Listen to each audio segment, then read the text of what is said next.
My name is Amee Pollack, and I've worked 12 years now at Rutgers at Mason Gross School of the Arts. I advise the students in both art and design and also the filmmaking program.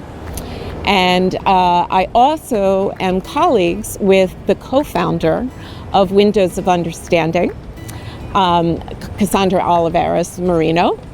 And I was with them on the ground when, I believe it was 7 years ago, when they started Windows of Understanding. And the idea was that there's a lot of wonderful things that are happening. And they wanted to shine a light on social justice organizations that were really doing great work. And my first year, I represented the Bildner Center, Rutgers Bildner Center of Jewish Studies, and I did a window. The second year, I represented the Brady campaign, and I did a window on all of the lives that were lost because of gun violence. And I hadn't done it for a while, and the organizers reached out to me and asked me would I do a window this year, and I found out what their themes were, and I found out that the Rutgers Climate and Energy Institute combined a bunch of different centers together, and I really loved the fact that everything was coming together at Rutgers like that. And for a long time I've been doing work about the environment, so it seemed like a really good fit. That brought me to this piece here, which I call Searching for Solutions. And the title actually came from a conference that the Rutgers Climate and Energy Institute had this year. I thought it was a perfect title. I brainstormed about what to me was searching, and I came up with magnifying glasses. That was, for me, probably because I search all the time for students to find all the different resources at Rutgers, but I'm very analog, so I went back to an actual magnifying glass to search.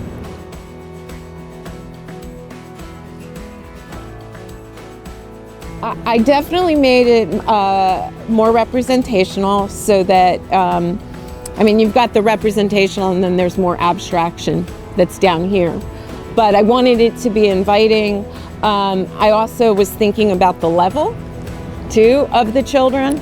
And also, if anybody's disabled, it's a nice level, too, rather than going up high. And that's also what I was thinking about with the strata down here, too. I was very mindful that it needed to be very, very bright colors. Not just so that it would be hopeful, but so that you could have a street view from a car and see it, as well as from a distance, which is why I've got a lot of those tall trees to sort of quickly show the background. But the focus is on these kids searching for solutions. And so that's my piece. And the mushrooms, I've just been learning a lot about mushrooms and how mushroom farms actually can take metals away from the air and gases and stuff. So that's why I put mushrooms in there. So they're investigating all the natural world, what's around us that might solve this problem.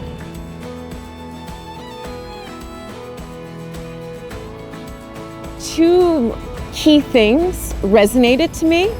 One was that New Jersey is the first state that has climate change from K through 12 in the curriculum, and that the teacher training actually happens through Rutgers Climate and Energy Institute. So from there, I knew I wanted to add children into my piece.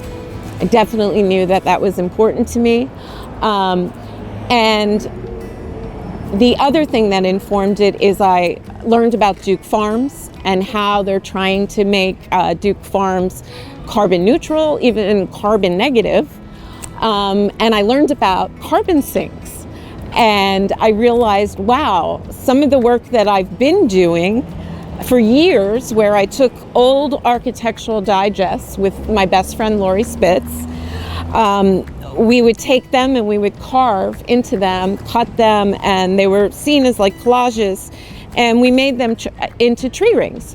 But when I learned about carbon rings, I thought, oh my God, that's a perfect way to show what's happening underground and how gases can be pulled out of the air and go into the soil. And that's what I was trying to show with this piece.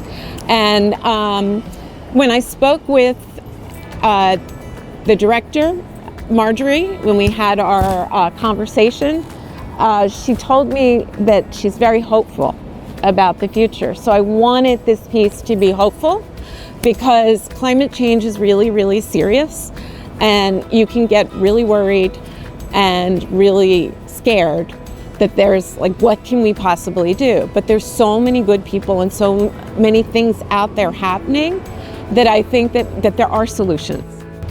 There really are solutions, and it can be in the soil. It could be these children wind up finding the answer as they get older. It's the fact that if all the children in New Jersey are learning about the environment, they're going to care. And they may wind up making choices that's for everybody's betterment.